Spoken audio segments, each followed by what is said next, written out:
Hi, I'm Matt Stoller, author of monopoly-focused newsletter Big and an antitrust policy analyst. I have a great segment for you today on this big breakdown. Okay, so this one is a bit more political than normal because I'm looking at monopolies and how they were discussed in last week's State of the Union address. Joe Biden, the president, mentioned antitrust, and it's the first time it's been brought up in a State of the Union speech since 1979. So I'm going to discuss what happened at the speech, why it matters, and how Joe Biden basically said last week that Ticketmaster sucks. Okay, so let's get to it. We're all sort of aware that the Democrats used to be considered vaguely, in some sense, the party of working people. But why? Why did they have this impression? Well, here's a campaign flyer that a Southern Democrat, a guy named Wright Patman, used in the 1950s to describe to his rural constituents why they should vote for him and for Democrats in general. Here is what our Democratic Party has given us, it said. The idea was Democrats deliver for you: roads, electricity, telephone service, unemployment insurance, old age benefits. Didn't have it, then you elected Democrats, then you did. So that's what politics used to be about. Stuff normal people understood. And it was true. In 1940, 35% of Americans did not have flush toilets. Includes 80% of residents of Mississippi. They didn't have flush toilets. By 1970, nearly all of them did. That is what politics meant. And this wasn't just a Democratic Party frame. Everyone bought into it. The basic notion was that we can come together and choose how we organize our society through politics.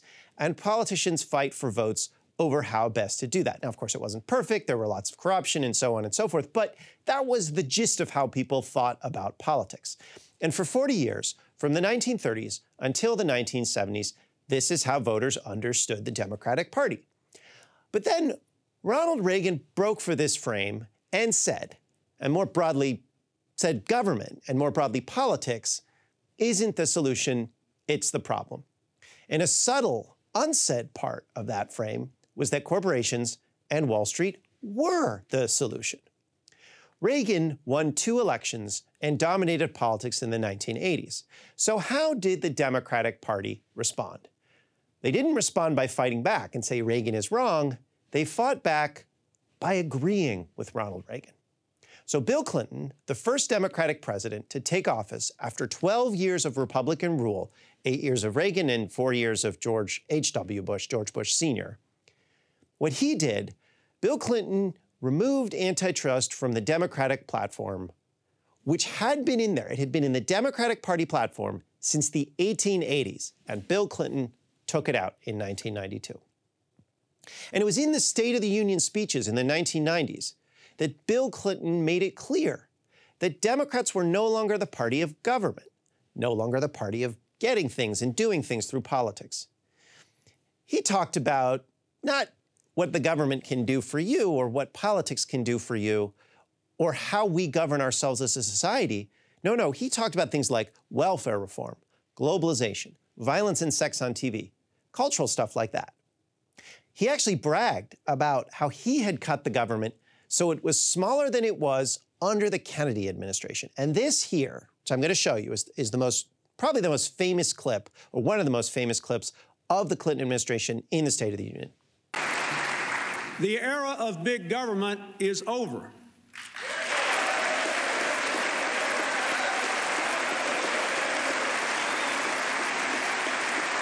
Boom.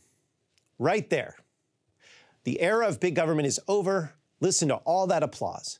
Now, Reagan went after government and unleashed Wall Street, but it took Bill Clinton to make that frame bipartisan. Now, Barack Obama in 2008 was elected in many ways as a repudiation of Clinton. He beat Bill Clinton's wife, Hillary Clinton, in the primary in Iowa and elsewhere, and he recognized what Clintonism had wrought. That's how he actually won. He promised to renegotiate NAFTA on the campaign trail, and in Iowa, he walked around and he talked about resurrecting antitrust to go after Monsanto and meat packers and so on and so forth. And he continued to talk this way in many ways during his presidency. So here he is in 2011 talking about the pain and devastation of offshoring, essentially the Ronald Reagan, Bill Clinton legacy. And for many, the change has been painful. I've seen it in the shuttered windows of once booming factories, in the vacant storefronts on once busy main streets. I've heard it in the frustrations of Americans who've seen their paychecks dwindle or their jobs disappear. Proud men and women who feel like the rules have been changed in the middle of the game. They're right.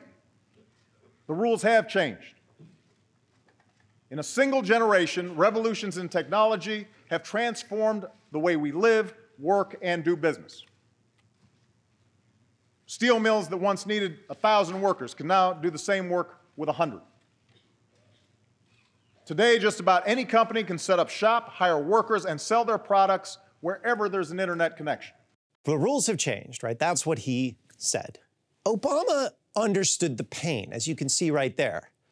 But despite his understanding of how much pain Clinton, Reagan had caused, and Bush as well, he actually adhered to the same philosophy as Clinton. So here's what Obama put forward as his agenda to address this in the same speech where he talked about that offshoring.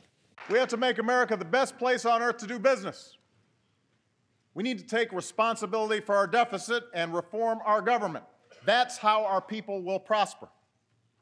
That's how we'll win the future. More cutting of deficits, more pro-corporate speak, more cuts to government. Now, neither Clinton nor Obama or Reagan, anyone like that, said they wanted factories to go offshore. They just argued, and you could see that in Obama's clip, that despite 200 years of domestic manufacturing in America, it was inevitable that all of our chemicals would be made in China. It was not NAFTA or the entrance to the World Trade Organization or choosing lax antitrust enforcement that changed how we live. As Obama said, the rules have changed, not we just made different decisions. Globalization and technology. These are giant, uncontrollable forces instead of a set of policy choices made by human beings. Don't ask me to deal with big corporations, with offshored factories. I'm just the president. Now, of course, such a philosophy was cover for private financiers and monopolists gaining power over markets. And voters are not stupid. So eventually the Democratic Party, which had been the party of working people, became known as a group of smarmy bullshit artists, because that's what they acted like. Now today, there's a general view in America, and this is backed up by polling, that all politicians are too friendly to big corporations. When Joe Biden got elected, and I was not expecting him to break from this tradition. The guy first took office as a senator in 1972. But of all people, it's Biden, the weird 80-year-old who has been in D.C. longer than most Americans have been alive, who seems to be trying to turn the ship around, or at least saying he is. And in doing so, he is breaking with the legacy of both Bill Clinton and the man he served under as vice president, Barack Obama, and turning the Democrats towards a more populist, anti-corporate path, in many ways following a little bit what Trump did.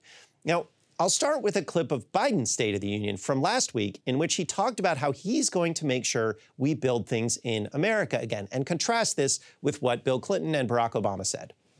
Every community in America has access to affordable high-speed internet. No parent should have to drive by McDonald's parking lot to help them do their homework online with their kids, which many thousands were doing across the country. And when we do these projects, and again, I get criticized for this, but I make no excuses for it, we're going to buy American. We're going to buy America. Buy America has been the law since 1933, but for too long, past administrations, Democrat and Republican, have fought to get around it. Not anymore. Tonight, I'm announcing new standards that require all construction materials used in federal infrastructure projects to be made in America. Lumber, glass, drywall, fiber optic cable.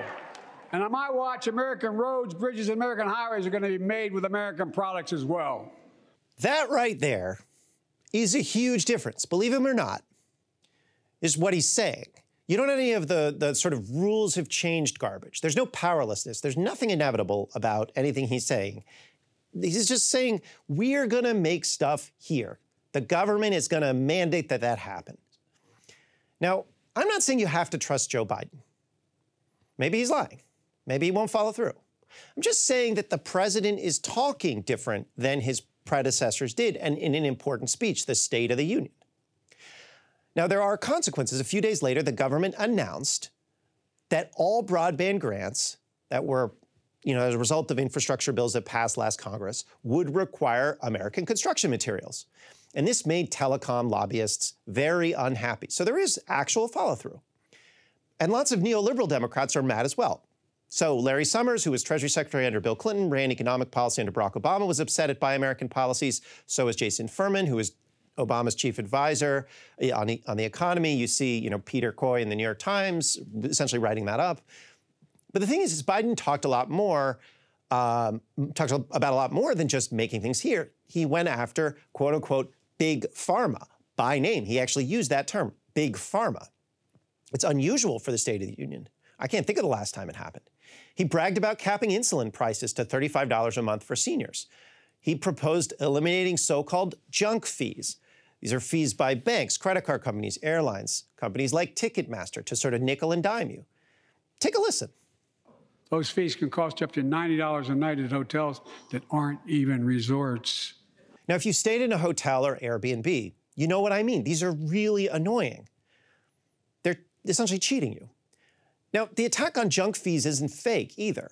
Unfair bank overdraft fees have dropped by 40% because of bank regulators. That's about $5 billion over the last couple of years. So there's actual follow-through there as well. Now, another thing that got a mention is banning non-compete agreements that prohibit people from leaving their jobs to work for rivals. That's something that Lena Khan at the Federal Trade Commission implemented or is trying to implement. And let's take a listen about how Joe Biden talked about this. 30 million workers have to sign non-compete agreements for the jobs they take. 30 million. So a cashier at a burger place can't walk across town and take the same job at another burger place and make a few bucks more. It just changed. But they just changed it because we exposed it. That was part of the deal, guys. Look it up. But not anymore. We're banning those agreements so companies have to compete for workers and pay them what they're worth. I did not expect Joe Biden to be the guy doing that. But he is. That's the president of the United States talking to Congress and the country saying, we're going to ban non-compete agreements. He also talked about competition in hearing aids, which are now cheaper because of his policies. He's talked about unionization laws, suggested a quadrupling a tax on stock buybacks. He called for stronger rules against big tech. What didn't he say, though? There was no apologia for government. And the villain was big business and monopoly from nearly start to finish. There's no Clinton or Obama talk here. Now, you can tell what happened with the speech because of who got angry afterwards. Who got angry? Lobbyists, airline lobbyists, bank lobbyists, Wall Street financiers, and so on and so forth. They don't want to have to buy American or stop charging junk fees, and they want to engage in stock buybacks. There's a hilarious clips of the head of the Consumer Bankers Association talking about hardworking Americans who want their overdraft fees. It's just, this is who was upset. Now, again, I'm not saying you should trust Joe Biden or the Democrats. He may fail. He may not mean it. He may change his mind. There are plenty of people in Congress who are Democrats who may not go along. He has some terrible cabinet members like Pete Buttigieg. Tom Vilsack is not following through at the USTA. And there are plenty of reasons to be skeptical that go way beyond that. But what I'm saying is that what Joe Biden introduced with that State of the Union was a different form of politics. He changed the way that a Democratic president talks about political economy. And in fact, his speech kind of looked like this. Here is what our Democratic Party has given us. Now, if this flyer existed today, it might say Ticketmaster sucks. And it would certainly not sound like this clip. The era of big government is over. Now, it's a little too early to tell what Biden's State of the Union really means. He has a track record. There is a bunch, like mergers have dropped by 76% this year alone. But he also did the railroad strike problem.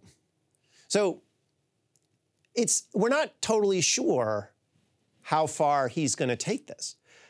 But at least what he says comes off very different than any Democratic leader that I've ever heard.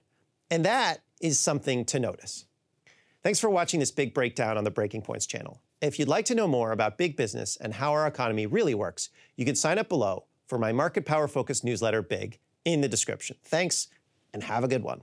Hey guys, ready or not, 2024 is fully upon us now, and Sagar and I have been brainstorming ways that we can really up our game for this critical election. Yeah, we rely on our premium subs to expand our coverage, to add staff, to upgrade the studio. We just want to give you the best independent coverage of this election, which is possible. So if you can help us out, become a premium subscriber today, breakingpoints.com, or the link is down here in the description video. It really means the world to us, and if you like what we're all about, this is the best possible way to keep us 100% independent, working only for you.